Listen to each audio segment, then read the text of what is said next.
ಯಾಕೆ ನಮಗೆ ಗ್ಯಾರಂಟಿ ಇಲ್ಲ? ಯಾಕಂದರೆ ಭಯದಿಂದ ನಮ್ಮನ್ನು ಹಿಡಿದಿಟ್ಕೊಂಡಿದ್ದಾರೆ. ಯಾವ ಭಯ? ಎಲ್ಲಿ ನನ್ನ ದೇವ್ರ ಜೊತೆ ಇಲ್ಲದೆ ಹೋಗ್ಬಿಟ್ರೆ ಇಲ್ಲಿ ನನ್ನ ಪಾಪಗಳಿಂದ ನಾನು ಪರಲೋಕಕ್ಕೆ ಹೋಗಲ್ಲ ಅನ್ನುವಂಥ ಒಂದು ಭಯ. ಇದನ್ನು ನೀವು ಲಾಸ್ಟ್ ವೀಕ್ ಹೇಳುವಾಗ ಏನು ಹೇಳಿದೆ? ದೇವರ ಸುವಿಶೇಷ, ಯೇಸು ಕ್ರಿಸ್ತುವಿನ ಸುವಿಶೇಷ ಈ ರೀತಿ ಇತ್ತು. ಏನು? ನಮ್ಮನ್ನು ಈ ಭಯದಿಂದ, ನರಕದ ಭಯದಿಂದ ನಮ್ಮನ್ನು ಕಾಪಾಡಿ ದೇವರ ಪ್ರೀತಿಯಿಂದ ನಮ್ಮನ್ನು ರಕ್ಷಿಸುವುದು. ಆಮೇನ್, ಹಲ್ಲೆಲೂಯಾ. ನರಕದ ಭಯದಿಂದ, ಹಂಗಂದ್ರೆ ಇಲ್ಲಿ ನಾನು ದೇವರಲ್ಲಿ ಒಂದು ವೇಳೆ ನಂಬಿಕೆ ಇಡದೆ ಹೋದರೆ ನನ್ನ ಪಾಪಗಳಲ್ಲಿ ಹೋಗ್ಬಿಡ್ತೀನೋ ಅನ್ನುವಂಥದ್ದಕ್ಕೆ ಬದಲಾಗಿ ಯೇಸು ಕ್ರಿಸ್ತುವಿನ ಮೇಲೆ ಇಡುವಂಥ ಪ್ರೀತಿಯಿಂದ ನಮ್ಮನ್ನು ರಕ್ಷಿಸ್ತಾ ಇದ್ದಾರೆ. ಆಮೇನ್. ನನ್ನ ಗುಣ ಮಾರ್ಪಡುವುದಕ್ಕೆ ಕಾರಣ ಯೇಸು ಕ್ರಿಸ್ತುವಿನ ಮೇಲೆ ಇರುವಂಥ ಪ್ರೀತಿ. ಇವತ್ತು ಇದನ್ನೇ ಸ್ವಲ್ಪ ಹೆಚ್ಚಾಗಿ ಓದಬೇಕಾದ್ರೆ 2 ಪೇತ್ರನು 1ನೇ ಅಧ್ಯಾಯ ನಿಮ್ಗೆ ಓದಬೇಕಾದ್ರೆ ಏನು ಅರ್ಥ ಆಯಿತು? ಏನಕ್ಕೋಸ್ಕರ ಪೇತ್ರನು ಮೊದಲು ಏನು ಮಾಡೋಣ ಅಂದರೆ, ಪೇತ್ರನು ಈ ಒಂದು ಪತ್ರ ಬರೆಯುವುದಕ್ಕೆ ಕಾರಣ ಏನು?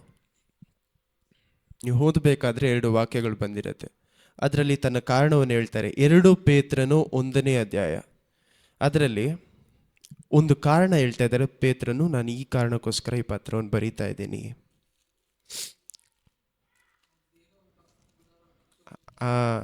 ಅವರ ದೇಹ, ಅವ್ರು ಸಾಯುವಂಥ ಕಾಲ ಹತ್ರ ಬರ್ತಾ ಇದೆ ಅನ್ನೋದಕ್ಕೋಸ್ಕರ ಏನಕ್ಕೆ ಮಾಡ್ತಾರೆ? 12-13 ಹಂಗೆ ಓದಿ ನೋಡಿ. ಆದುದರಿಂದ ನೀವು ಈ ಸಂಗತಿಗಳನ್ನು ತಿಳಿದವರಾಗಿ ನಿಮಗೆ ದೊರಕಿರುವ ಸತ್ಯದಲ್ಲಿ ಸ್ಥಿರವಾಗಿದ್ದರೂ ಅವುಗಳನ್ನು ನಿಮಗೆ ಜ್ಞಾಪಕ ಕೊಡುವುದಕ್ಕೆ ನಾನು ಯಾವಾಗಲೂ ಸಿದ್ಧವಾಗಿ ಇರುವೆನು. ನಾನು ನನ್ನ ದೇಹವೆಂಬ ಗುಡಾರದಲ್ಲಿರುವ ತನಕ ನಿಮ್ಮನ್ನು ಜ್ಞಾಪಕಪಡಿಸಿ ಪ್ರೇರಿಸುವುದು ಯುಕ್ತವೆಂದು ಎಣಿಸಿದ್ದೇನೆ. ಯಾಕೆಂದರೆ ನಮ್ಮ ಕರ್ತನಾದ ಯೇಸು ಕ್ರಿಸ್ತರು ನನಗೆ ತಿಳಿಸಿದ ಪ್ರಕಾರ ಈ ಗೂಡಾರವನ್ನು ಕಿತ್ತು ಹಾಕುವ ಕಾಲ ಬೇಗನೆ ಬರುತ್ತದೆಂದು ಬಲ್ಲನು. ಆಮೇಲೆ 15 ಹಂಗೆ ಓದ್ಬಿಡಿ.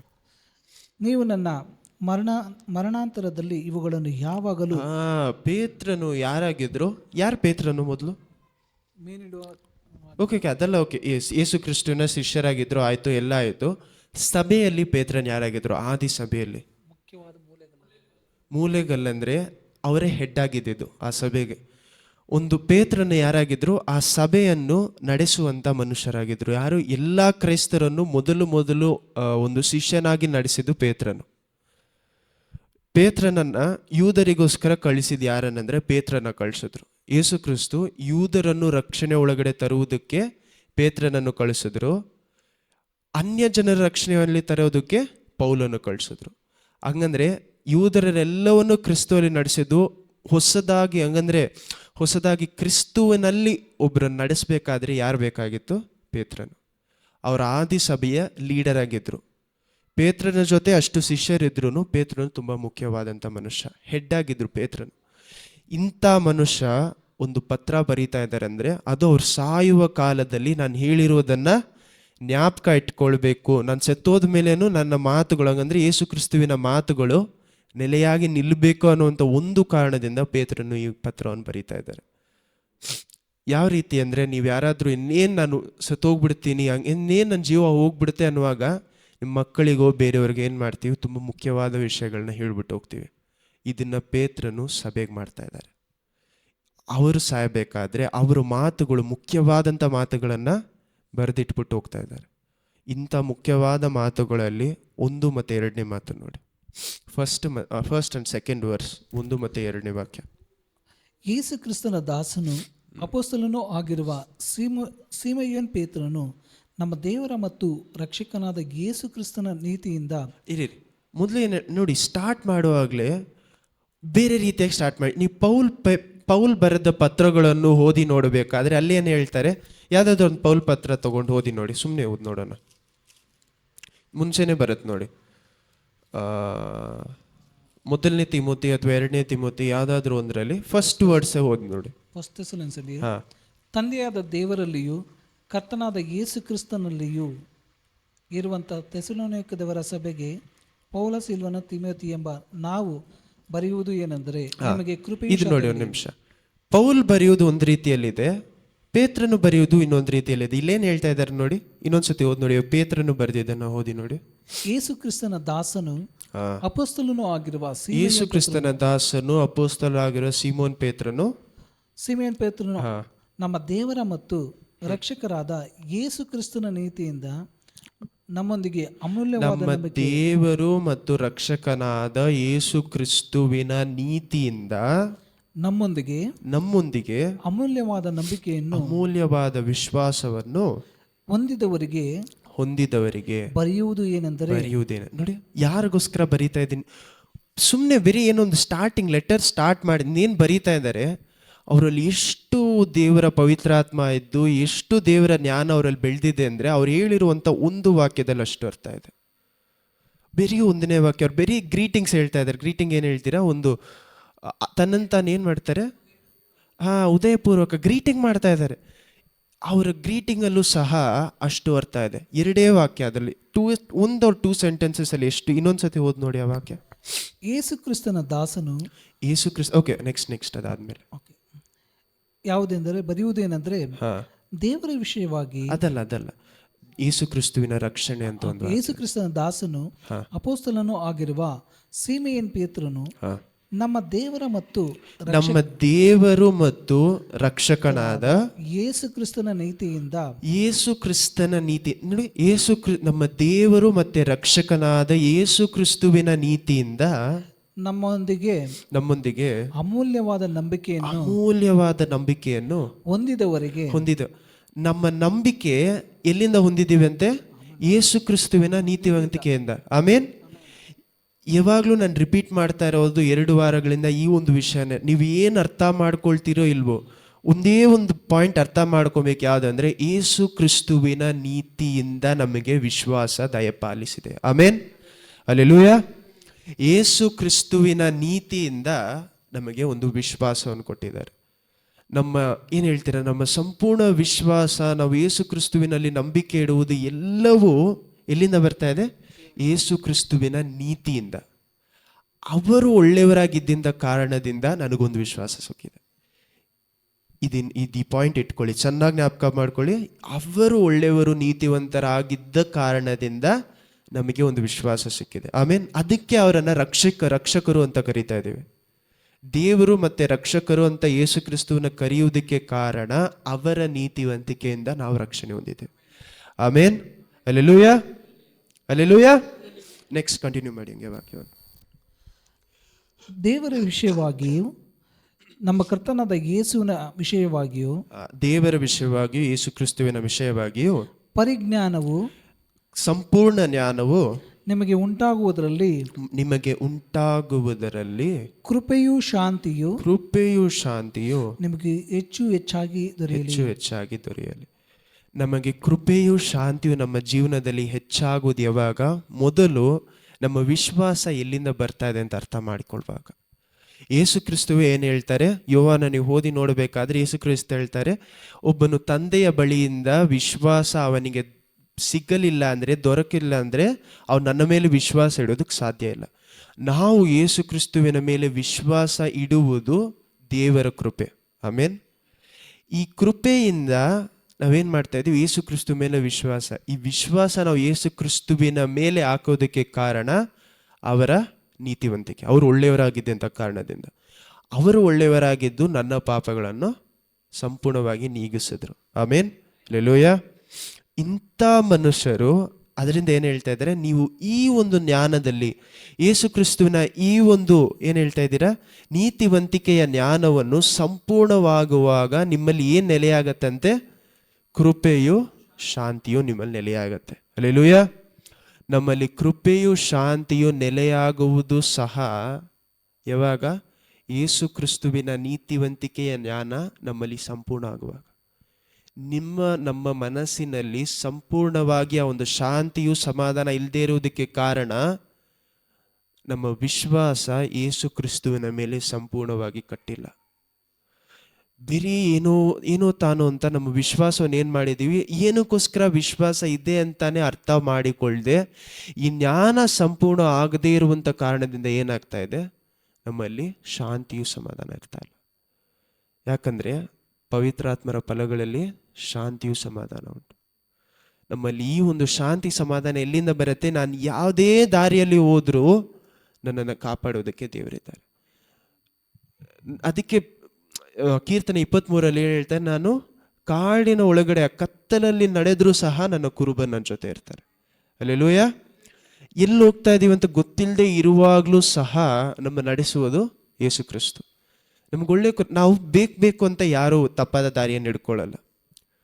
ನಮ್ಮನ್ನು ಗೊತ್ತಿಲ್ಲದೆ ನಾವೇನಾಗ್ತೀವಿ, ಕಾಣದೆ ಹೋಗ್ತೀವಿ. ಇದಕ್ಕೆ ಕುರಿಮರಿ ಅಂತ ನಮ್ಮನ್ನು ಕರೆಯೋದಕ್ಕೆ ದೇವರು ಇದೇ ಕಾರಣ. ಯಾಕಂದ್ರೆ ಕುರಿಮರಿ ಏನ್ ಮಾಡ್ತಾರೆ ಅಂದ್ರೆ, ಕುರುಬ ಎಲ್ಲಿ ಹೇಳ್ತಾನೋ ಹಿಂದೆಗಡೆನೆ ಹೋಗ್ತಾರೆ. ಒಂದು ವೇಳೆ ಮಿಸ್ ಆಗ್ಬಿಟ್ರೆ ಅಷ್ಟೇ ಹೋಗಿ. ನಮ್ಮನ್ನು ಹುಡುಕಿ ಬಂದ ಕುರುಬರು ಯಾರು? ಯೇಸು ಕ್ರಿಸ್ತು. ಅವರ ಜ್ಞಾನ ಹಂಗಂದ್ರೆ ಅವರ ಮೇಲೆ ನನ್ನನ್ನು ನಾನು ಅನುಸರಿಸಿ ನಡೆಯುವಾಗ ಏನಾಗತ್ತಂತೆ, ನನ್ನಲ್ಲಿ ಕೃಪೆಯು ಸಮಾಧಾನವು ನೆಲೆಯಾಗಿರುತ್ತೆ. ಯಾವಾಗಿದು ಕೃಪೆಯು ಸಮಾಧಾನ ನೆಲೆಯಾಗತ್ತೆ? ಈ ಸಂಪೂರ್ಣವಾಗುವಾಗ ಜ್ಞಾನದಲ್ಲಿ ಬೆಳಿಬೇಕು ನಾವು. ಆದರೆ ಜ್ಞಾನ ಬೆಳೆಯುವುದಕ್ಕೆ ತಡೆಯಾಗೋದು ನಾವು. ಯಾವ ರೀತಿ ಅಂತ ಮುಂದೆ ನೋಡಿ, ಕಂಟಿನ್ಯೂ ಮಾಡಿ ವಾಕ್ಯ. ನಮ್ಮನ್ನು ತನ್ನ ಪ್ರಭಾವದಿಂದಲೂ ಗುಣ ಅತಿಶಯದಿಂದಲೂ ಕರೆದ ದೇವರ ವಿಷಯವಾಗಿ ಇನ್ನೊಂದ್ಸತಿ ಓದಿ. ನಮ್ಮನ್ನು ತನ್ನ ಪ್ರಭಾವದಿಂದಲೂ ಗುಣ ಅತಿಶಯದಿಂದಲೂ ಕರೆದ ಒಂದ್ಸತಿ. ಇದಕ್ಕೇನು ಅರ್ಥ ಆಯ್ತು ನೋಡಿ. ಈ ಪೇತ್ರನು ಬರೆದ ಪತ್ರಗಳನ್ನು ನಾವು ಎಷ್ಟೋ ಸತಿ ಓದಿದ್ದೀನಿ, ಆದರೆ ಒಂದೊಂದು ವಾಕ್ಯಕ್ಕೂ ಅಷ್ಟು ಅರ್ಥ ಇದೆ. Every sentence, every word has so much meaning. ಒಂದೊಂದು ವಾಕ್ಯವು ಅಷ್ಟು ಇನ್ಫಾರ್ಮೇಶನ್ ಇದೆ. ಇನ್ನು ನೋಡಿ, ಎರಡೇ ವಾಕ್ಯ ಬಂತು. ಏನ್ ವಾಕ್ಯ? ದೇವರು ತನ್ನ ಪ್ರಭಾವದಿಂದಲೂ ಗುಣ ಅತಿಶಯ ತನ್ನ ಗುಣ. ಏನು ಇದಕ್ಕೆ ಅರ್ಥ? ಏನು ನಿಮ್ಮ ಹತ್ರ ಕೇಳ್ತಾ ಇದ್ದೀನಿ. ತನ್ನ ಪ್ರಭಾವದಿಂದಲೂ ತನ್ನ ಗುಣಾದಿಶ, ಎರಡೇ ಪದಗಳಿಗೆ ಅರ್ಥ ಏನು? ಓಕೆ, ಏನು ಅದಕ್ಕೆ ಅರ್ಥ? ಏನು ಮಹಿಮೆ? ಏನಕ್ಕೋಸ್ಕರ ಅವರ ಗುಣದ ಬಗ್ಗೆ ಆಗಿ ಏನಕ್ಕೆ ಮಾತಾಡ್ತಾ ಇದ್ದಾರೆ? ದೇವರ ಗುಣ ಮತ್ತೆ ದೇವರ ಮಹಿಮೆಯ ಬಗ್ಗೆ ಯಾಕೆ ಮಾತಾಡ್ತಾ ಇದ್ದಾರೆ ಅಲ್ಲಿ? ಯಾಕಂದ್ರೆ ಇದನ್ನೇ ನೀವು ಇನ್ನೊಂದು ಸತಿ ಓದಿ ನೋಡಿ. ದೇವರ ಮಹತ್ವ ಅಂದ್ರೆ, ದೇವರ ಶಕ್ತಿ ಅಂದ್ರೆ, ದೇವರ ಶಕ್ತಿ ಯಾವುದು? ದೇವರ ಕೃಪೆ. ತಿರುಗಿ ಅದನ್ನೇ ರಿಪೀಟ್ ಮಾಡ್ತಾ ಇದ್ದಾರೆ. ದೇವರು ತನ್ನ ಒಳ್ಳೆತನ, ಯಾಕಂದ್ರೆ ನಮ್ಮಲ್ಲಿ ಯಾವುದೇ ಒಳ್ಳೇದಿಲ್ಲದೆ ಇರುವಾಗ, ಎಫೆಸಿಯನ್ಸ್ 1:2 ಏನು ಹೇಳ್ತಾ ಇದ್ದಾರೆ? ನಾವು ಸತ್ತೋಗಿ ಭೂಲೋಕದಲ್ಲಿ ಇರುವಾಗ ದೇವರು ತನ್ನ ಗುಣದಿಂದ, ಅವರು ಒಳ್ಳೆಯವರಾಗಿರುವಂತ ಒಂದು ಕಾರಣದಿಂದ ನನ್ನನ್ನು ರಕ್ಷಿಸಿದ್ರು. ಆಮೇನ್. ನಿಮ್ಮನ್ನು ರಕ್ಷಿಸೋದಕ್ಕೆ ಕಾರಣ ಅವರ ಒಳ್ಳೆತನ. ಇನ್ನೊಂದ್ಸತಿ ವಾಕ್ಯ ಓದಿ ಇವಾಗ. ನಮ್ಮನ್ನು ತನ್ನ ಪ್ರಭಾವದಿಂದಲೂ ತನ್ನ ಮಹಿಮೆಯಿಂದ, ತನ್ನ ಬಲದಿಂದ, ಗುಣ ಅತಿಶಯದಿಂದ, ತನ್ನ ಗುಣದಿಂದಲೂ ಕರೆದ ದೇವರ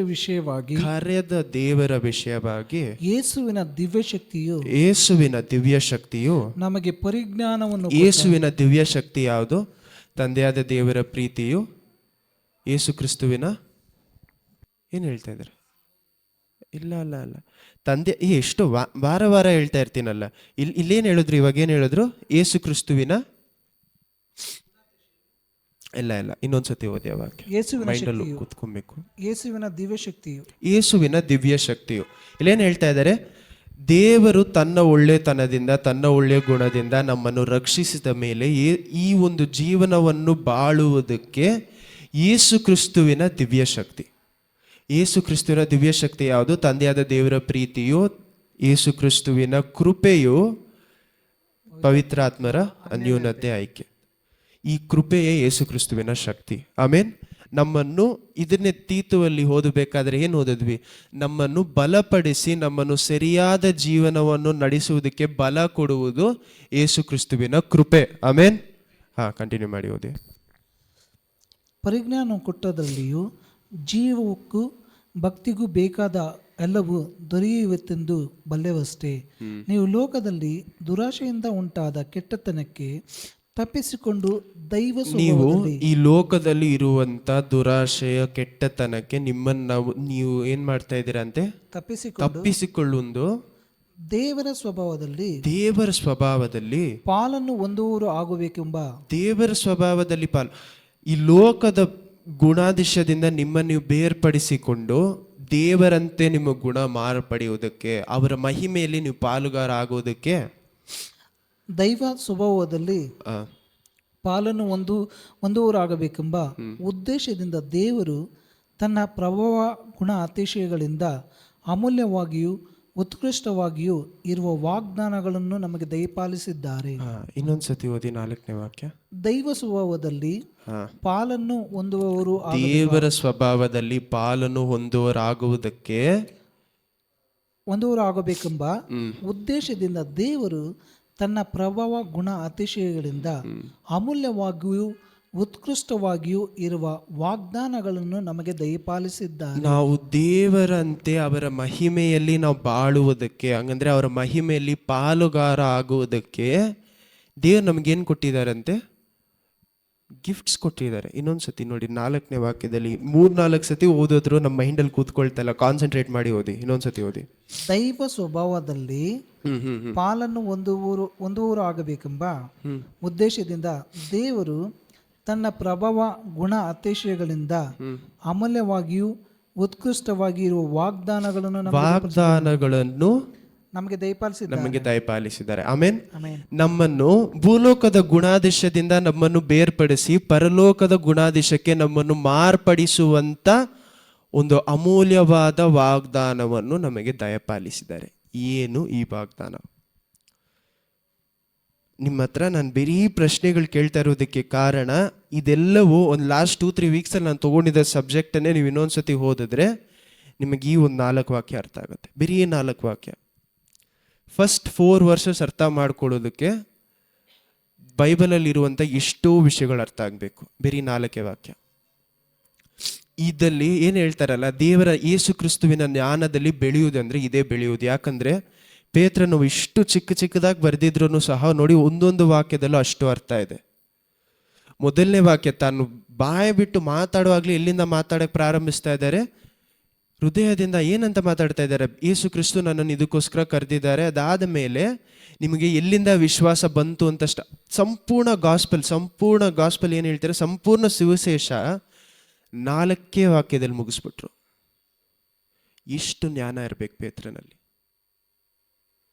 ಅಷ್ಟು ಜ್ಞಾನಕ್ಕೆ ನಾವು ಬೆಳೆಯದೆ ಹೋದರೆ, ಪೇತ್ರನಲ್ಲಿ ಇದ್ದಂಥ ಜ್ಞಾನಕ್ಕಿಂತ ನಮ್ಮ ಜ್ಞಾನ ಹೆಚ್ಚಾಗಬೇಕು. ಯಾಕೆ ಗೊತ್ತಾ? ಪೇತ್ರನು ಯೇಸು ಕ್ರಿಸ್ತುವಿನ ಜೊತೆ ನಡೆದ್ರು.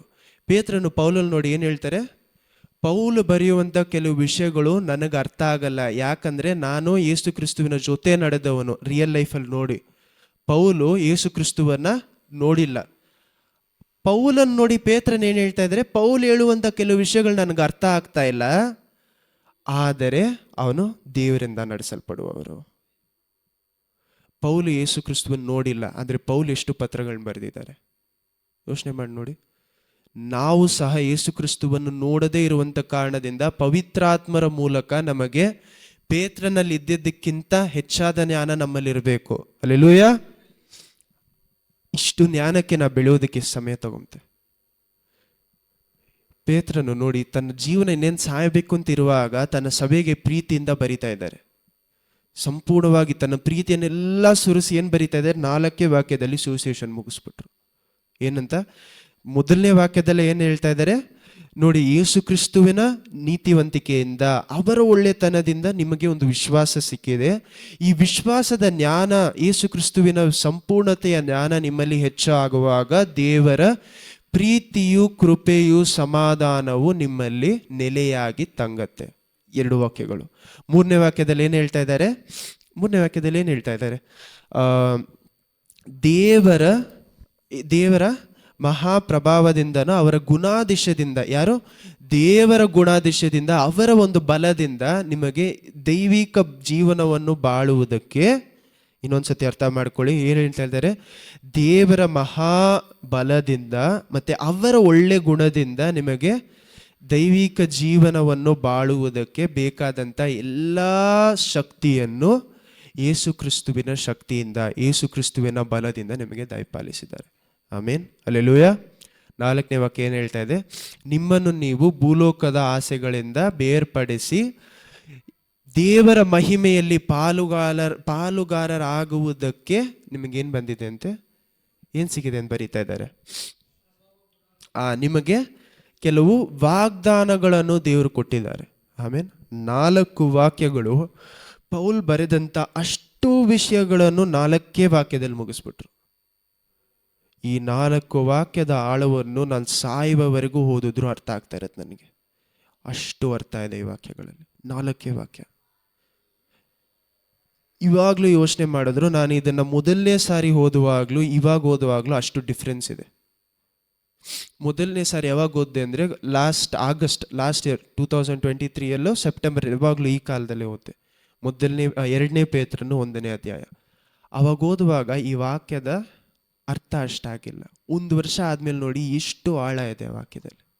4 ಸುಮ್ಮನೆ ಓದ್ಬಿಡ್ತೀವಿ. ಏನಂತ, ದೇವರ ಪ್ರೀತಿ ಸಮಾಧಾನ ನಿಮ್ಮಲ್ಲಿ ನೆಲೆಯಾಗಿರಲಿ, ಯೇಸು ಕ್ರಿಸ್ತುವಿನ ನೀತಿವಂತಿಕೆಯಿಂದ ನಿಮಗೆ ಒಂದು ವಿಶ್ವಾಸ ದಯಪಾಲಿಸಿದ್ದಾರೆ, ಬೇರೆ ಏನು ದೇವರ ಬಲದಿಂದ ನಿಮಗೇನು ಸಿಕ್ಕಿದೆ, ಒಳ್ಳೆ ಜೀವನವನ್ನು ಬಾಳುವುದಕ್ಕೆ ನಿಮಗೊಂದು ಇದು ಸಿಕ್ಕಿದೆ, ಎಕ್ಸೆಟ್ರಾ ಎಕ್ಸೆಟ್ರಾ. ಸುಮ್ಮನೆ ಓದ್ಬಿಡ್ತೀವಿ. ಎಷ್ಟು ಆಳ ಇದೆ ವಾಕ್ಯಗಳಲ್ಲಿ.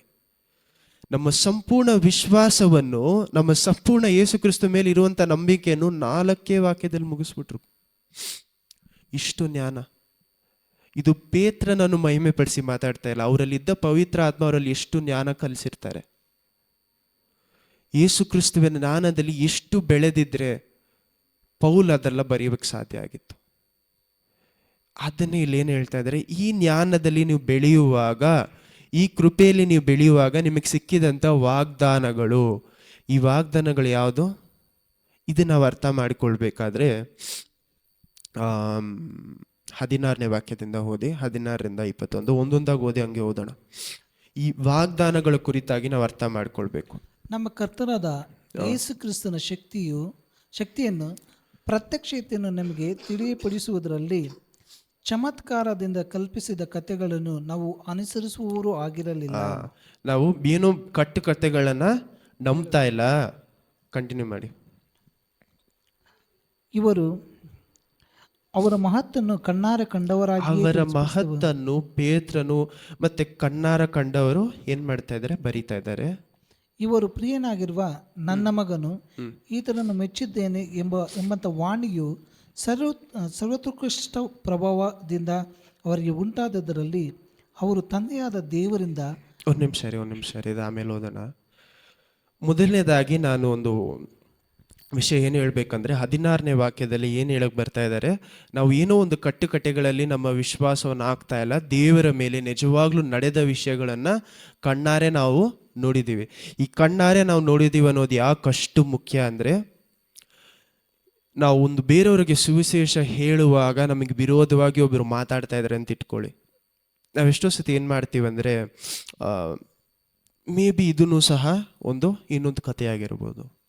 ಯಾಕಂದರೆ ಬೇರೆ ಮತಗಳಿಗೂ ಇದಕ್ಕೂ ಏನು ದೊಡ್ಡ ವ್ಯತ್ಯಾಸ ಅಂತ ನಾವು ಅರ್ಥ ಮಾಡಿಕೊಳ್ಬೇಕಂದ್ರೆ, ನಮಗೆ ದೊಡ್ಡ ವಿಷಯ ಏನಂದರೆ, ಮ್ಯಾಥ್ಯೂ, ಮಾರ್ಕ್, ಲೂಕ್, ಜಾನ್ ಮತ್ತು ಎಲ್ಲ ಸುವಿಶೇಷಗಳು, ಎಲ್ಲ ಪುಸ್ತಕಗಳನ್ನು ಸಹ ಕಟ್ಟುಕಟ್ಟೆಗಳಾಗಿ ಬರೆದಿಲ್ಲ, ನಡೆದಿದ್ದನ್ನು ಕಣ್ಣಾರೆ ನೋಡಿದವರು ಬರೆದರು. ಆಮೇನ್. ಇದು ಬರೀ ನಾನು ಹೇಳ್ತಾ ಇದ್ದೀನಿ, ನೀವು ನಂಬೋದು ಬೇಕಿಲ್ಲ. ಪೇತ್ರನು ಹೇಳ್ತಾ ಇದ್ದಾರೆ ಅಂತ ನಂಬೋದು ಬೇಕಿಲ್ಲ.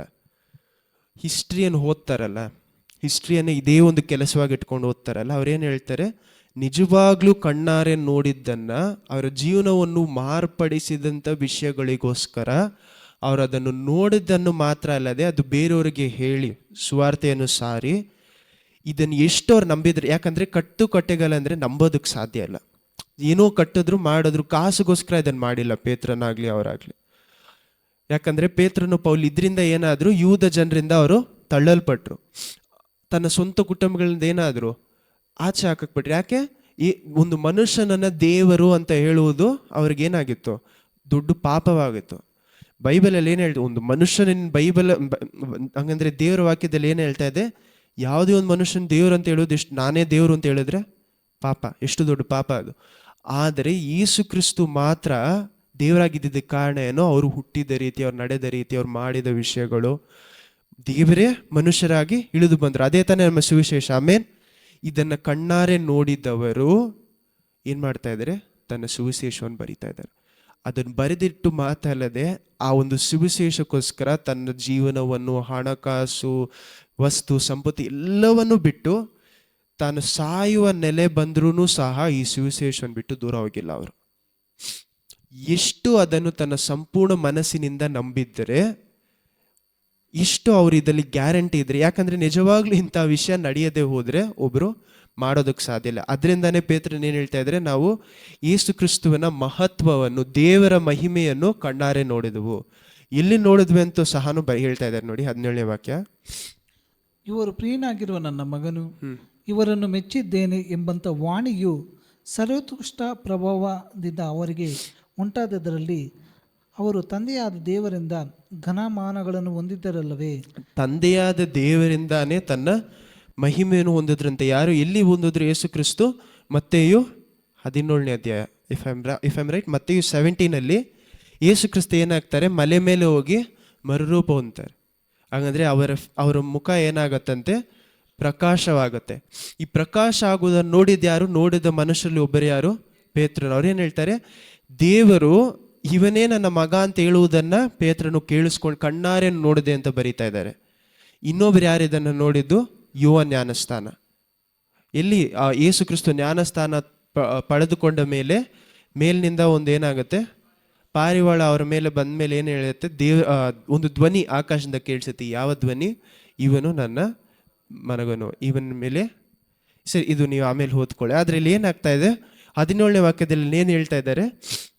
ದೇವರ ಮಹಿಮೆಯನ್ನು ಕಣ್ಣಾರೆ ನಾವು ಕಂಡೆವು, ಇವನಲ್ಲಿ ನಾನು ಏನಾಗಿದ್ದೀನಿ ಅಂತ ಬರೀತಾ ಇದ್ದಾರೆ. 18ನೇ ವಾಕ್ಯ ಓದಿ. ನಾವು ಪರಿಶುದ್ಧ ಪರ್ವತದ ಮೇಲೆ ಅವರ ಸಂಗಡ ಇದ್ದಾಗ ಆಕಾಶದಿಂದ ಬಂದ ಆ ವಾಣಿಯನ್ನು ನಾವೇ ಕೇಳಿದೆವು. ಇದಲ್ಲದೆ ಪ್ರವಾದನ ವಾಕ್ಯವು ನಮಗೆ ಮತ್ತು ದೃಢವಾಗಿ ಇದೆ. ನಿಮ್ಮ ಹೃದಯದೊಳಗೆ ಬೆಳ್ಳಿಯು ಮೂಡಿ ಅರುಣೋದಯವಾಗುವ ಪರ್ಯಾಂತರ ಅದನ್ನು ಕತ್ತಲೆಯಾದ ಸ್ಥಳದಲ್ಲಿ ಪ್ರಕಾಶಿಸುವ ದೀಪವೆಂದು ಎಣಿಸಿ. ಇನ್ನೊಂದ್ಸತಿ ಓದಿ 19ನೇ ವಾಕ್ಯ. ಏನು ಹೇಳ್ತಾ ಇದ್ದಾರೆ? ಇದಲ್ಲದೆ ಪ್ರವಾದನ ವಾಕ್ಯವು, ಇದಲ್ಲದೆ ಪ್ರವಾದಿಗಳು ಹೇಳಿದಂಥ ವಾಕ್ಯವು ನಮಗೆ ಮತ್ತು ದೃಢವಾಗಿದೆ. ಯಾಕಂದ್ರೆ ಯೇಸು ಕ್ರಿಸ್ತು ಹುಟ್ಟುವುದಕ್ಕೆ ಎಷ್ಟೋ ಸಾವಿರ ವರ್ಷಗಳು, 100,000 ವರ್ಷಗಳಕ್ಕೆ ಮೊದಲೇ ಪ್ರವಾದಿಗಳು ಬರಿತಾ ಬರ್ತಾ ಇದ್ದಾರೆ. ಏನಂತ? ಇಂಥ ಒಬ್ಬ ನಿಮಗೊಂದು ಐಸಾಯ ಬರೆದಿದ್ದಾಗಲಿ, ಇಷ್ಟು 100 ವರ್ಷಗಳ ಮುಂದೆ ಐಸಾಯ ಬರೀತಾರೆ. ಐಸಾಯ ಬರೆದಿದ್ದು ಮಾತ್ರ ಅಲ್ಲ, ಮೋಸೆ ಬರೆದಿದ್ದು ಸಹ. ಮೋಸೆ ಎಲ್ಲೆಲ್ಲ ತೋರಿಸ್ತಾರೆ. ಲೆವಿಟಿಕಸಲ್ಲಿ ಒಂದು ಕಡೆಯಲ್ಲಿ ಬರೀತಾರೆ ಏನಂತ, ಈ ರೀತಿಯಾಗಿ. ಮತ್ತು ಎಕ್ಸಡಸ್ಗೆ ಏನು ಹೇಳ್ತೀರಾ? ವಿಮೋಚನ ಕಾಂಡ, ಧರ್ಮೋಪದೇಶ ಕಾಂಡ, ಲೆವಿಟಿಕಸ್ಗೆ ಏನು ಹೇಳ್ತೀರಾ? ಯಾಜಕ ಕಾಂಡ, ಮತ್ತು ಈವನ್ ಜೆನಿಸಸಲ್ಲೂ ಸಹ ಏನಿದೆ 1ನೇ ಅಧ್ಯಾಯದಲ್ಲಿ, ಆದಿಕಾಂಡ 1ನೇ ಅಧ್ಯಾಯದಲ್ಲೂ ಸಹ ಈ ರೀತಿ ಒಂದು ಏನು ಹೇಳ್ತಾ ಇದ್ದಾರೆ, ಬರುವಂಥ ಮೆಸ್ಸಿಯ ಕುರಿತಾಗಿ ವಿಷಯಗಳನ್ನು ಬರೆದಿದ್ದಾರೆ. ಎಲ್ಲವನ್ನು ಈ ಪ್ರವಾದಿಗಳೆಲ್ಲವೂ ಬರೆದಿರೋದನ್ನ ನಮಗಿನ್ನೂ ಯಾಕೆ ನಂಬಿಕೆ ಬರ್ತಾ ಇದೆ? ಯಾಕಂದ್ರೆ ಇದನ್ನು ನಾವು ಕಣ್ಣಾರೆ ನೋಡಿದ್ವಿ. ಇನ್ನೊಂದ್ಸತಿ ಓದಿ ಇವಾಗ. ಇದಲ್ಲದೆ ಪ್ರವಾದನ ವಾಕ್ಯವು ನಮಗೂ ಮತ್ತು ದೃಢವಾಗಿದೆ. ನಿಮ್ಮ ಹೃದಯದೊಳಗೆ ಬೆಳ್ಳಿಯು ಮೂಡಿ ಅರುಣೋದಯವಾಗುವ ಪರ್ಯಾಂತರ ಅದನ್ನು ಕತ್ತಲೆಯಾದ ಸ್ಥಳದಲ್ಲಿ ಪ್ರಕಾಶಿಸುವ ದೀಪವೊಂದು ಎಣಿಸಿ. ಅದಕ್ಕೆ ಲಕ್ಷ್ಯ ಕೊಡುವುದೇ ಒಳ್ಳೆಯದು. ಶಾಸ್ತ್ರದಲ್ಲಿ ಒಂದು ನಿಮಿಷ ನೋಡಿ. ಇವಾಗ ಈ ಪ್ರವಾದನೆಗಳೆಲ್ಲ ನಮಗೆ ಈ ಒಂದು ಕತ್ತಲಾದ ಭೂಲೋಕದಲ್ಲಿ ಬೆಳಕು ಕೊಡುವಂಥ ವಿಷಯಗಳು. ಬೇರೆ ಯಾವ ಪುಸ್ತಕದಲ್ಲೂ ಇಷ್ಟು ಪ್ರವಾದನೆಗಳನ್ನು ನೋಡಿರಲ್ಲ. ಯೇಸು ಕ್ರಿಸ್ತು ಒಬ್ಬರೇ 300, ಕಡಿಮೆ ಅಂದರೆ 300 ಪ್ರವಾದನೆಗಳನ್ನು ನೆರವೇರಿಸಿದಾರಂತೆ. ಅವರು ತನ್ನಂತಾನು ದೇವರು ಅಂತ ಸುಮ್ಮನೆ ಹೇಳ್ಕೊಬೇಕಾದ್ರೆ 300 ಪ್ರವಾದನೆಗಳನ್ನು ನಡೆಸೋದಕ್ಕಾಗಲ್ಲ ಒಂದು ಮನುಷ್ಯನಿಂದ. ಯೇಸು ಕ್ರಿಸ್ತು ತಾನೇ ಟೈಮ್ ತಗೊಂಡು ಎಲ್ಲವನ್ನು ಓದಿ ಮುಗಿಸಿದ್ರು ಸಹ 10 ಪ್ರವಾದನೆಗಳು ಮಾಡಿದರೆ ದೊಡ್ಡ ವಿಷಯ. ಪ್ರವಾದನೆಗಳನ್ನು ನೆರವೇರಿಸಿದ್ರೆ ಅವರ ಜೀವನ. ಯಾಕಂದರೆ ಯೇಸು ಕ್ರಿಸ್ತುವಿನ ಕುರಿತಾಗಿ 300ಕ್ಕಿಂತ ಹೆಚ್ಚು ಪ್ರವಾದನೆಗಳು ಹಳೆಯ ಒಡಂಬಡಿಕೆಯಲ್ಲಿದೆ. ಇದನ್ನು ಯೇಸು ಕ್ರಿಸ್ತು 33 ವರ್ಷ ಬಾಳಿ ಹೋಗುವ ನಂತರ ಅಷ್ಟರೊಳಗಡೆ 300ಕ್ಕಿಂತ ಹೆಚ್ಚಾದ ಪ್ರವಾದನೆಗಳನ್ನು ಮಾಡಿ ಮುಗಿಸಿದ್ದಾರೆ.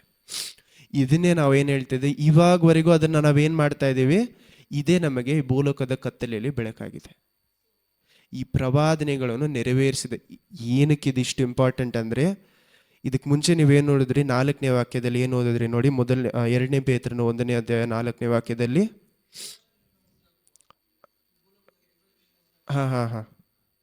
ನಿಮ್ಮನ್ನು ಕೆಟ್ಟತನಗಳಿಂದ ಒಳ್ಳೆತನಕ್ಕೆ ನಿಮ್ಮನ್ನು, ಅಂದರೆ ದೇವರ ಮಹಿಮೆಯಲ್ಲಿ ಪಾಲುಗಾರರಾಗುವುದಕ್ಕೋಸ್ಕರ ದೇವರು ನಿಮಗೆ ಕೆಲವು ವಾಗ್ದಾನಗಳನ್ನು ಕೊಟ್ಟಿದ್ದಾರಂತೆ.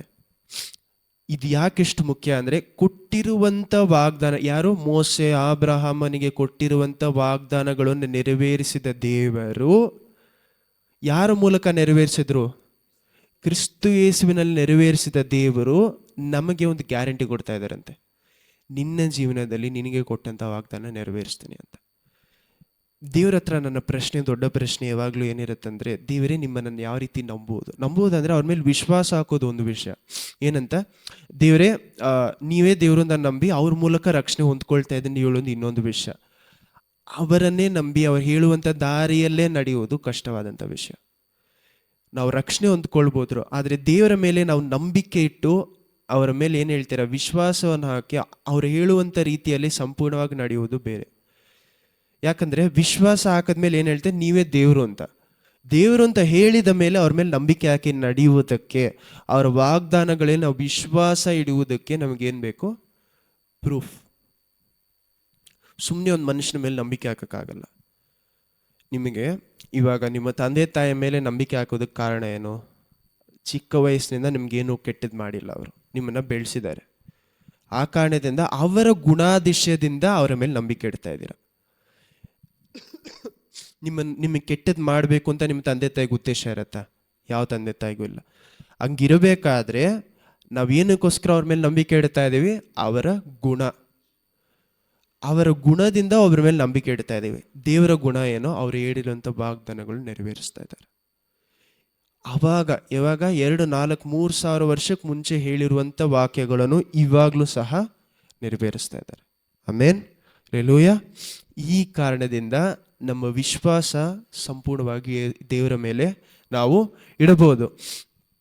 ಕಂಟಿನ್ಯೂ ಮಾಡಿ 20ನೇ ವಾಕ್ಯ, 20-21.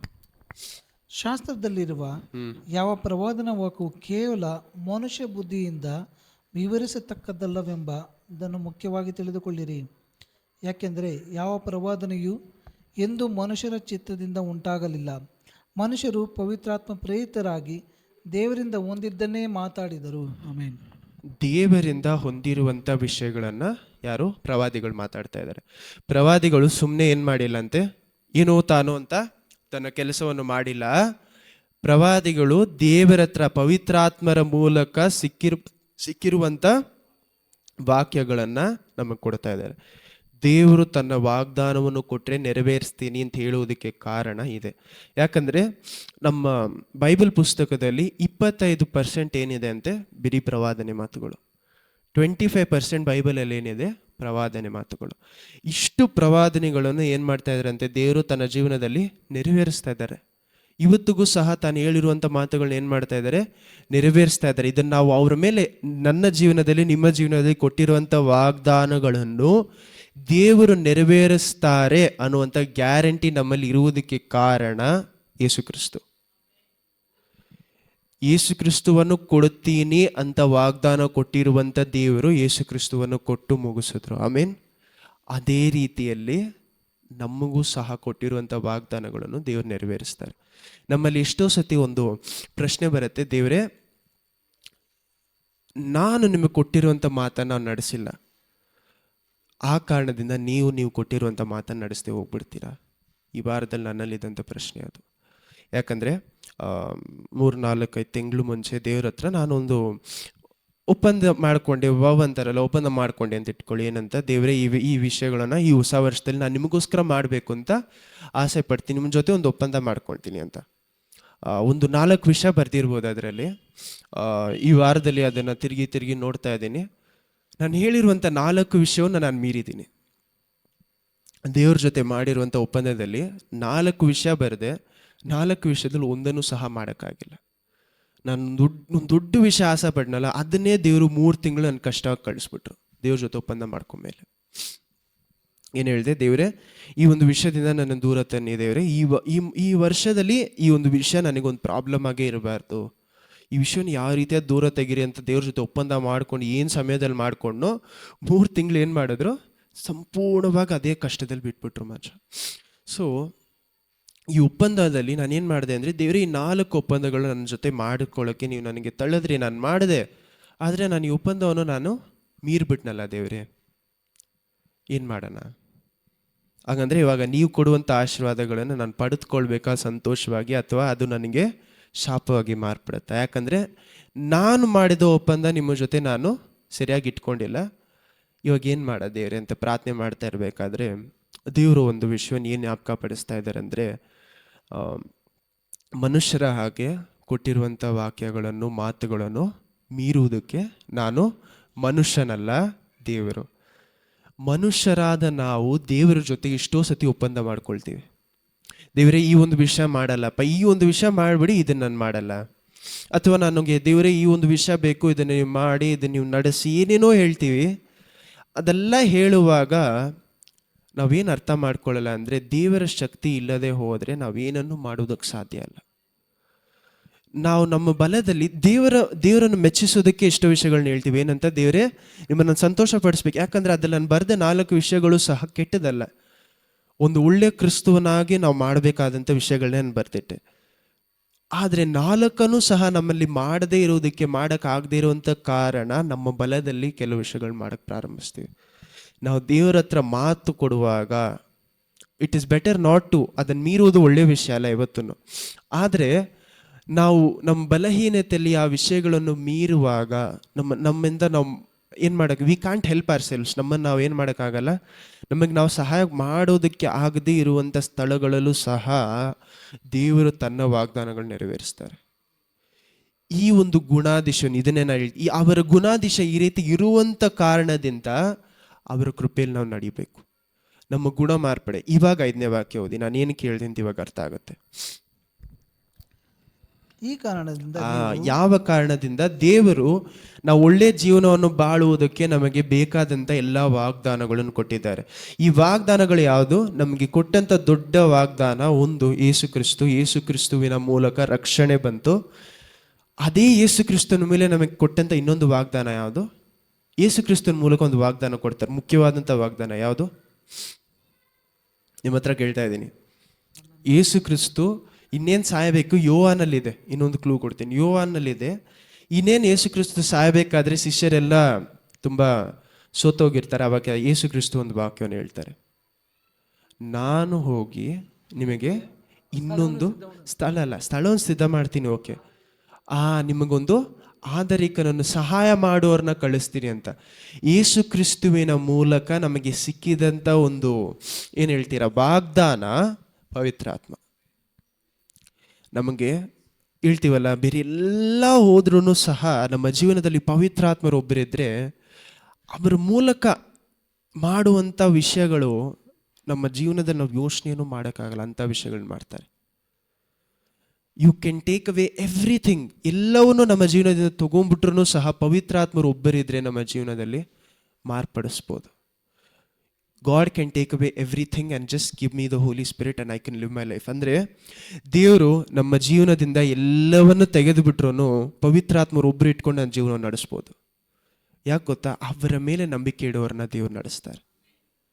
ಈ ಪವಿತ್ರಾತ್ಮರ ಬಲವನ್ನು ನಾವು ಅರ್ಥ ಮಾಡ್ಕೊಬೇಕು. We give more power to the devil than to God. ಎಷ್ಟೋ ಸತಿ ನಮ್ಮ ಜೀವನದಲ್ಲಿ ಏನು ಮಾಡ್ತೀವಿ? ಪಿಶಾಚಿಗೆ ದೇವರಿಗಿಂತ ಹೆಚ್ಚಾದ ಬಲ ಕೊಟ್ಬಿಡ್ತೀವಿ. ಏನು ಹೇಳ್ತೀವಿ ಗೊತ್ತಾ? ಅಯ್ಯೋ ಪಿಶಾಚಿ ನನಗೆ ಇಷ್ಟು ತೊಂದರೆ ಕೊಡ್ತಾ ಇದ್ದಾನೆ, ಅಯ್ಯೋ ಅದನ್ನು ಮಾಡ್ತಾ ಇದ್ದಾನೆ, ಅಯ್ಯೋ ಇದನ್ನು ಮಾಡ್ತಾ ಇದ್ದಾನೆ ಅಂತ. ಕ್ರಿಸ್ತುವಲ್ಲಿ ಇರುವಂಥ ಎಷ್ಟೋ ಜನರಿಗೆ ಕ್ರಿಸ್ತುವಿನ ಬಲ ಅರ್ಥ ಆಗಿಲ್ಲ. ಯಾಕೆ? ಅವ್ರ ವಾಗ್ದಾನಗಳು ಅರ್ಥ ಮಾಡ್ಕೊಂಡಿಲ್ಲ. ಪವಿತ್ರಾತ್ಮರ ಮೂಲಕ ನಮಗೆ ಸಿಗುವಂಥ ಶಕ್ತಿ. ಅವರೊಂದು ವಸ್ತು ಅಲ್ಲ, ಅವರೇನೋ ಒಂದು ಮನುಷ್ಯ. ಮನುಷ್ಯ ಅಲ್ಲ, ಒಂದು ವ್ಯಕ್ತಿ. ವ್ಯಕ್ತಿ ಅಂದರೆ ವ್ಯಕ್ತಿತ್ವವಾದ ದೇವರು. ಅದನ್ನೇ ಏನು ಹೇಳ್ತಾರೆ? ನಮಗೆ ತಂದೆಯಾದ ದೇವರ ಪ್ರೀತಿಯು, ಯೇಸು ಕ್ರಿಸ್ತುವಿನ ಕೃಪೆಯು, ಪವಿತ್ರಾತ್ಮರ ಅನ್ಯೂನ್ಯತೆ ಆಯ್ತು. ಅಂದರೆ ಅವ್ರ ಜೊತೆ ಒಂದು ಫ್ರೆಂಡ್ಶಿಪ್, ಈ ಒಂದು ಸ್ನೇಹತೆ ನಮ್ಮ ಜೀವನದಲ್ಲಿ ಹೆಚ್ಚಾಗುತ್ತಾ ಏನಾಗುತ್ತಂತೆ? ನಾವು ದೇವರಲ್ಲಿ ಹೆಚ್ಚಾಗಿ ಬೆಳೆಯೋದು. ಯೇಸು ಕ್ರಿಸ್ತುವಿನ ಜ್ಞಾನ ನಮ್ಮಲ್ಲಿ ಹೆಚ್ಚಾಗತ್ತೆ. ಯಾಕಂದರೆ ಪವಿತ್ರಾತ್ಮರು ಯಾವತ್ತೂ ಸಹ ತನ್ನನ್ನು ಮಹಿಮೆ ಪಡಿಸ್ಬೇಕು ಅಂತ ನೋಡ್ಕೊಳ್ಳಲ್ಲ. ಯೇಸು ಕ್ರಿಸ್ತುವನ್ನು ಮಹಿಮೆ ಪಡಿಸ್ಬೇಕು ಅಂತ ನೋಡ್ತಾರೆ. ಆಮೇನ್. ಅದಕ್ಕೆ ಎಲ್ಲ ವಿಷಯಗಳಲ್ಲೂ ತಂದೆಯಾದ ದೇವರಿಗೂ ಯೇಸು ಕ್ರಿಸ್ತುವನ್ನು ಮಹಿಮೆ ಕೊಡಿಸುವುದು ನಮ್ಮ ಮೂಲಕ ಯಾರು? ಪವಿತ್ರಾತ್ಮ. ಕಂಟಿನ್ಯೂ ಮಾಡಿ. 5ನೇ ವಾಕ್ಯ ಇದಕ್ಕೆ ಮುಖ್ಯ. ಈ ಕಾರಣದಿಂದಲೇ ನೀವು ಪೂರ್ಣ ಆಸಕ್ತಿಯುಳ್ಳವರಾಗಿ. ಈ ಕಾರಣದಿಂದ ನೀವು ಪೂರ್ಣ. ಯಾವ ಕಾರಣದಿಂದ? ದೇವರು ಕೊಟ್ಟ ವಾಗ್ದಾನಗಳ ಕಾರಣದಿಂದ ಆಸಕ್ತಿಯುಳ್ಳವರಾಗಿ. ಕಂಟಿನ್ಯೂಸ್ ಆಗಿ ಓದ್ಬಿಡಿ. ಹಂಗೆ ನಿಮಗಿರುವ ನಂಬಿಕೆಗೆ ಸದ್ಗುಣವನ್ನು, ಸದ್ಗುಣಕ್ಕೆ ಜ್ಞಾನವನ್ನು, ಜ್ಞಾನಕ್ಕೆ ದಮೆಯನ್ನು, ದಮೆಗೆ ತಾಳ್ಮೆಯನ್ನು, ತಾಳ್ಮೆಗೆ ಭಕ್ತಿಯನ್ನು, ಭಕ್ತಿಗೆ ಸಹೋದರ ಸ್ನೇಹವನ್ನು, ಸಹೋದರ ಸ್ನೇಹಕ್ಕೆ ಪ್ರೀತಿಯನ್ನು ಕೂಡಿಸಿರಿ. ಇವು ನಿಮ್ಮಲ್ಲಿ ಇದ್ದು ಹೆಚ್ಚುತ್ತಾ ಬಂದರೆ ನಾನು ಈ ವಿಷಯಗಳನ್ನು ಎಕ್ಸ್ಪ್ಲೇನ್ ಮಾಡಕ್ಕೆ ಹೋದರೆ 4-5 ಅವರ್ ಆಗುತ್ತೆ, ಮಾಡಲ್ಲ.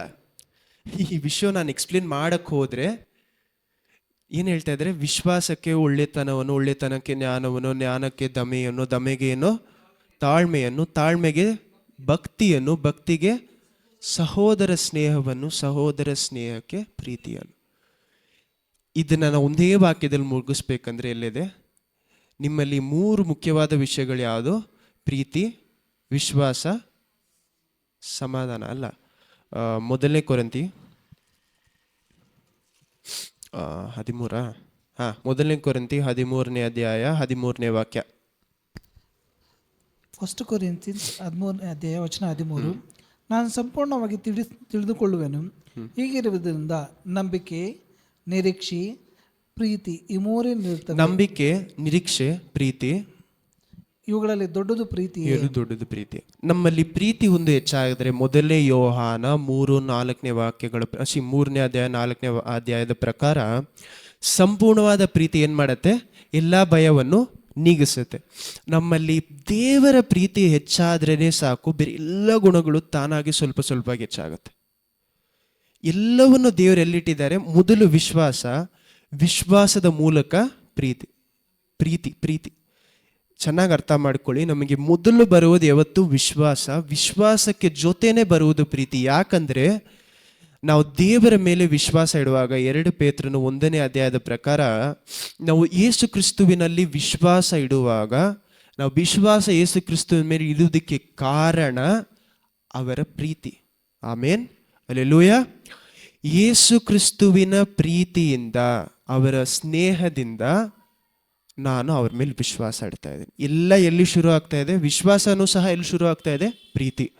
ನನ್ನ ಪ್ರೀತಿ ಅವರ ಮೇಲೆ ಅಲ್ಲ, ಅವರು ನನ್ನ ಮೇಲೆ ಇಟ್ಟಿರುವಂಥ ಪ್ರೀತಿ.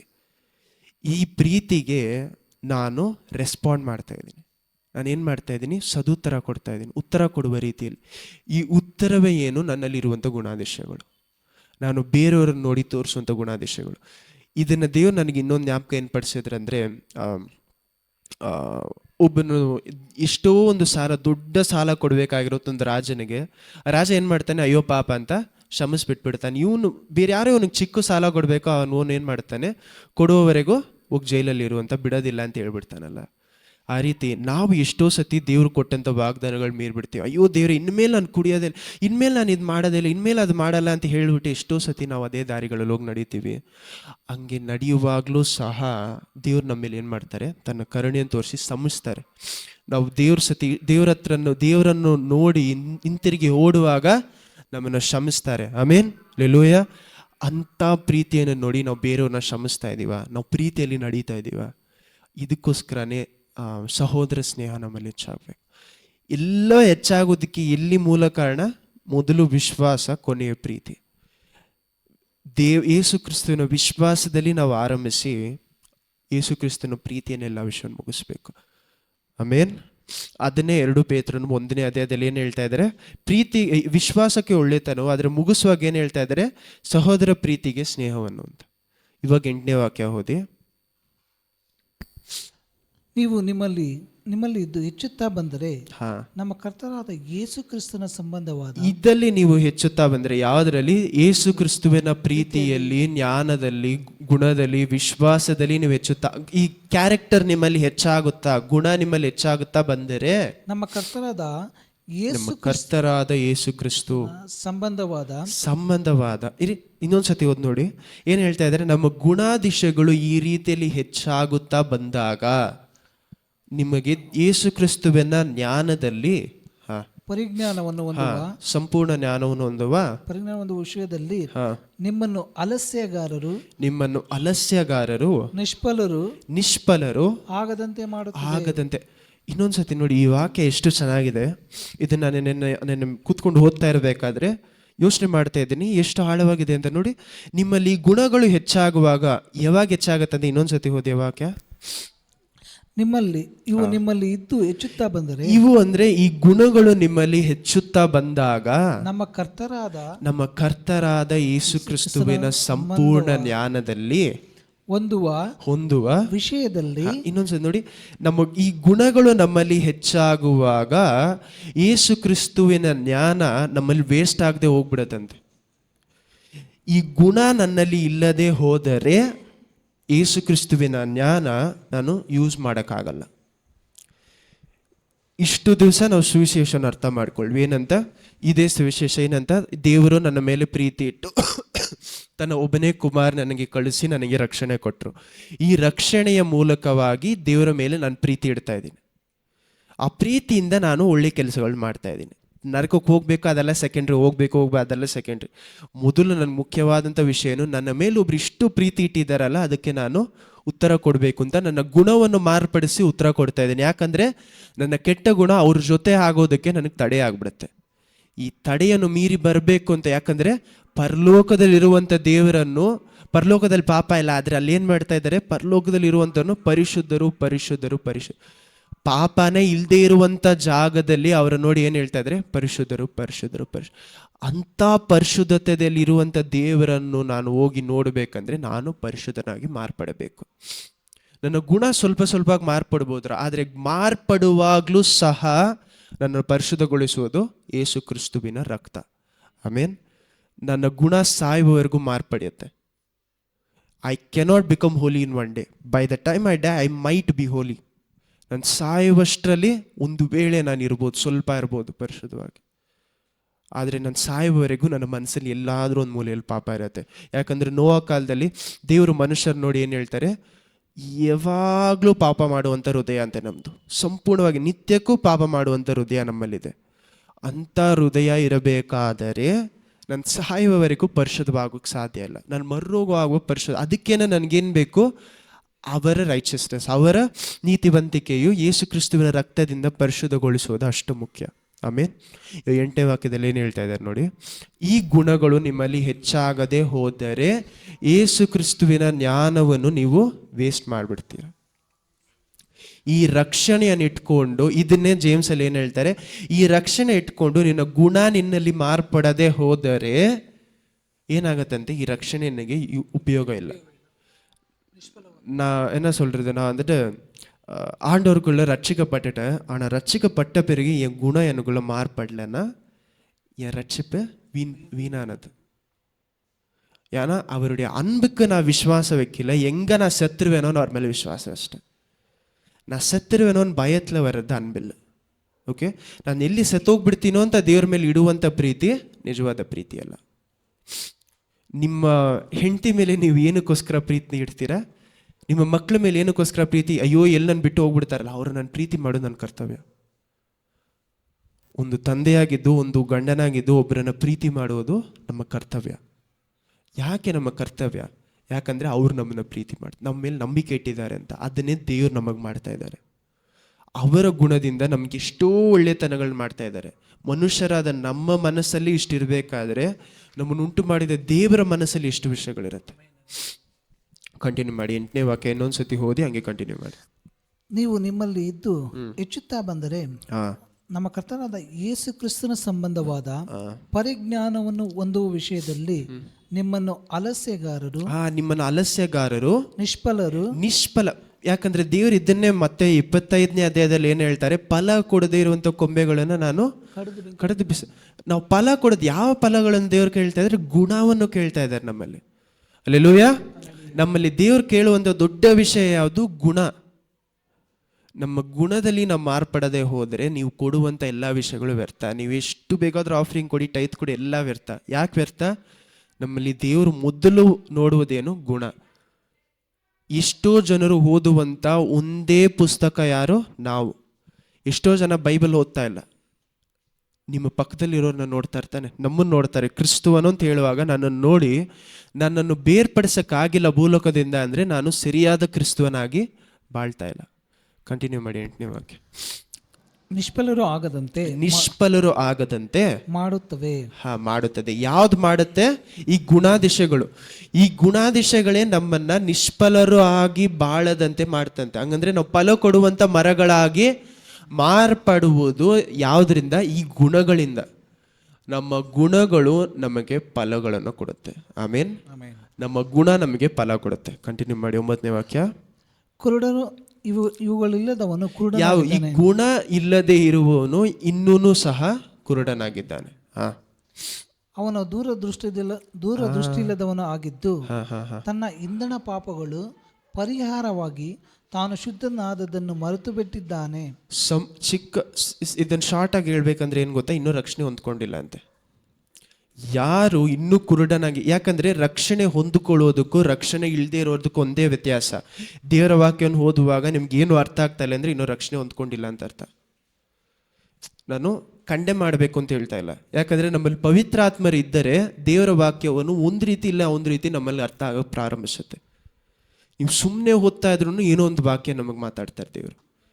ನಮಗೆ ಇದನ್ನು ಮಾತನಾಡೋದಕ್ಕೆ ಕಾರಣ ನಮ್ಮ ಕಣ್ಗಳ ಮೇಲಿದ್ದಂಥ ಕರ್ಟನ್ಗೆ ಏನು ಹೇಳ್ತೀರಾ, ತೆರೆಯನ್ನು ದೇವರು ಏನು ಮಾಡಿದ್ದಾರೆ ಅಂತೆ, ತೆಗೆದಿದ್ದಾರೆ.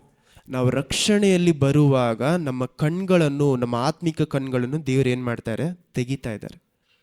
ಇನ್ನೂ ಸಹ ನಮಗೆ ನೋಡೋಕ್ಕಾಗಿಲ್ಲ ಅಂದರೆ, ಒಂದು ಸತ್ಯ ಗೊತ್ತಿದ್ರೂ ನನ್ನ ಕಣ್ಗಳನ್ನು ಮುಚ್ಚಬೇಕು ಅಂತ ಪ್ರಯತ್ನ ಪಡ್ತೇನೆ ಅಂತ, ಇನ್ನೂ ತೆರೆಗಳು ತೆರೆದಿಲ್ಲ. ಇನ್ನೂ ಸಹ ಈ ವಾಕ್ಯದ ಆಳ ನಿಮಗೆ ಅರ್ಥ ಆಗ್ತಾ ಇಲ್ಲ ಅಂದರೆ ಇನ್ನೂ ರಕ್ಷಣೆ ಹೊಂದ್ಕೊಂಡಿಲ್ಲ. ಕಂಟಿನ್ಯೂ ಮಾಡಿ. ಮರೆತು ಬಿಟ್ಟಿದ್ದಾನೆ. ಆದ್ದರಿಂದ ಸಹೋದರರೇ ದೇವರು ನಿಮ್ಮನ್ನು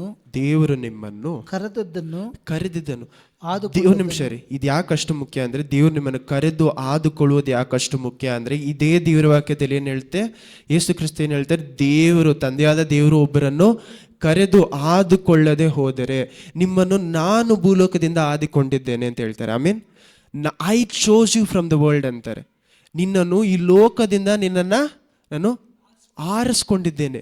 ಇದನ್ನ ಇಲ್ಲೇನು ಹೇಳ್ತಾ ಇದ್ದಾರೆ, ಪೇತ್ರನ ಏನು ಹೇಳ್ತಾ ಇದ್ದಾರೆ, ನಿಮ್ಮನ್ನು ದೇವರು ಆರಿಸಿಕೊಂಡಿದ್ದನ್ನು. ಓದಿ. ದೇವರು ನಿಮ್ಮನ್ನು ಕರೆದಿದ್ದನ್ನು ಆದುಕೊಂಡದ್ದನ್ನು ದೃಢ ಅಂದ್ರೆ ಏನು, ಫೌಂಡೇಶನ್ ಆಗಿ ಇಟ್ಕೊಳ್ಳುವುದಕ್ಕೆ, ಅದರಿಂದ ನೀವು ಕದಲದೆ ಇರುವುದಕ್ಕೆ. ಹಂಗಿಂದ ಮೂವ್ ಕಂಟಿನ್ಯೂ ಮಾಡಿ. ಮತ್ತಷ್ಟು ಪ್ರಯಾಸ ಪಡ್ರಿ. ಹೀಗೆ ನೀವು ಮಾಡಿದರೆ ನೀವೇನ್ ಮಾಡ್ಬೇಕಂತೆ, ನಾವು ಪ್ರಯಾಸ ಪಡುವುದು ಏನಕ್ಕೋಸ್ಕರ, ದೇವರು ನನ್ನನ್ನು ಕರೆದಿದ್ದನ್ನ, ರಕ್ಷಣೆ ಒಳಗಡೆ ಕರೆದಿದ್ದನ್ನ ಸಂಪೂರ್ಣವಾಗಿ ನಿರಂತರವಾಗಿ ನಾನು ಹಿಡಿದುಕೊಳ್ಳುವುದಕ್ಕೆ. ಈ ಗುಣಗಳು ಹೆಚ್ಚಾಗದೆ ಹೋದರೆ, ನಾನು ಅದಕ್ಕೋಸ್ಕರ ಪ್ರಯಾಸ ಪಡದೆ ಹೋದರೆ ಏನಾಗುತ್ತೆ ನೋಡಿ, ಎಂದಿಗೂ ಹೇಳುವುದಿಲ್ಲ. ಮತ್ತು ನಮ್ಮ ಕರ್ತರು ರಕ್ಷಕರು ಆಗಿರುವ ಯೇಸು ಕ್ರಿಸ್ತನ ನಿತ್ಯ ರಾಜ್ಯದಲ್ಲಿ ಪ್ರವೇಶಿಸುವ ಹಾಗೆ ದೇವರು ನಿಮಗೆ ಧಾರಾಳವಾಗಿ ಅನುಗ್ರಹಿಸುವರು. ನೀವು ಈ ವಿಶ್ವಾಸವನ್ನು ಬಿಟ್ಟು ದೂರ ಹೋಗದೆ ಇರುವುದಕ್ಕೆ ಏನ್ ಮುಖ್ಯ, ಈ ಗುಣಾದೇಶಗಳು ಮುಖ್ಯ. ಈ ಗುಣ ನನ್ನಲ್ಲಿ ಬೆಳೆಯದೆ ಹೋದರೆ ನಾನು ದೇವರ ರಕ್ಷಣೆಯಲ್ಲಿ ತಿಳಿದುಕೊಂಡು ಏನು ಯೂಸ್ ಇಲ್ಲ. ನಾವು ದೇವರ ವಾಕ್ಯವನ್ನು ಅನುದಿನ ಓದೋದು ದೊಡ್ಡ ವಿಷಯ ಅಲ್ಲ. ನಾವು ಓದುವುದು ನಾನು ಅನುದಿನ ಜೀವನದಲ್ಲಿ ಏನು ಮಾಡಬೇಕು ಅಂತ ದೇವರ ಹತ್ರ ಕೇಳುವುದಕ್ಕೋಸ್ಕರ. ಆಮೇನ್, ಹಲ್ಲೆಲೂಯಾ. ನಾವು ದೇವರ ಹತ್ರ ಏನು ಮಾಡ್ತಾ ಇದ್ದೀವಿ, ನಾವು ಕೇಳ್ತಾ ಇದ್ದೇವೆ, ದೇವರೇ ಈ ಜೀವನದಲ್ಲಿ ನಾವು ಏನು ಮಾಡಬೇಕು, ನನ್ನ ಗುಣದಲ್ಲಿ ಏನು ಮಾರ್ಪಡಿಸ್ಬೇಕು, ನನ್ನ ಜೀವನದಲ್ಲಿ ಎಲ್ಲಿ ಚೇಂಜಸ್ ಬರಬೇಕು ಅಂತ ಕೇಳುವುದನ್ನೇ ದೇವರ ವಾಕ್ಯ ಓದ್ತಾ ಇದ್ದೀವಿ. ಇದು ಓದಿ ನನ್ನ ಗುಣ ಮಾರ್ಪಟ್ರೆ, ಈ ಗುಣ ಮಾರ್ಪಡ್ತಾ ಯೇಸು ಕ್ರಿಸ್ತುವಿನ ಜ್ಞಾನ ನನ್ನಲ್ಲಿ ಸಂಪೂರ್ಣವಾಗುತ್ತೆ. ಆಮೇನ್, ಹಲ್ಲೆಲೂಯಾ.